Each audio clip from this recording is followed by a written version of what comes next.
பிரதமர் அவர்களே, மாண்புமிகு பிரதமர் அவர்களே, மாண்புமிகு பாரத பிரதமர் அவர்களே,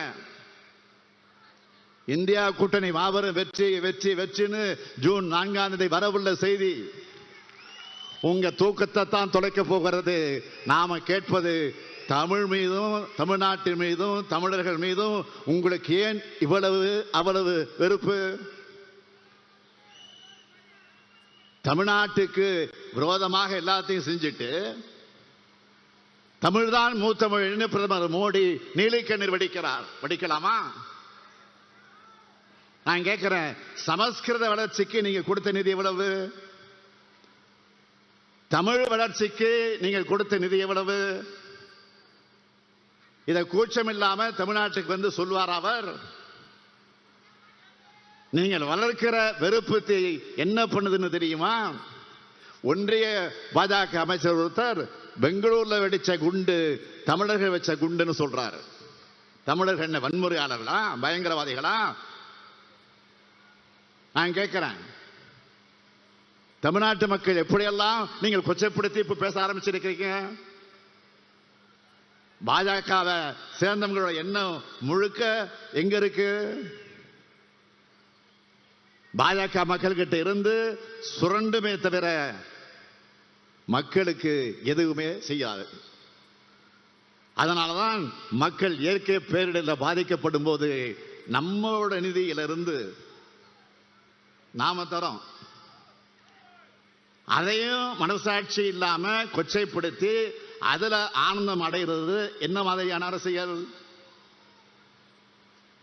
தமிழ்நாட்டில இருந்து ஏராளமான நிதியை வரியா வசூல் பண்றீங்க. அதுல இருந்து நியாயமான பங்கு ஏன் திருப்பி தர மாட்ட மறுக்கிறீங்க? அதுதான் கேட்கிறோம். ₹1 வசூல் செஞ்சுட்டு 29 பைசா மட்டும் திருப்பி தரது நியாயமா, முறையா, தர்மமா அப்படின்னு கேட்கிறோம். இதை கேட்டா சில நாட்களுக்கு முன்னாடி ஒன்றிய நிதியமைச்சர் நிர்மலா சீதாராமன் அவர்கள் ஆணவமா சொல்றாரு, என்ன தெரியுமா? மக்களுக்கு நிவாரணம் வழங்குறது பிச்சையாம். எவ்வளவு ஆணவம், எவ்வளவு வாய் கொழுப்பு!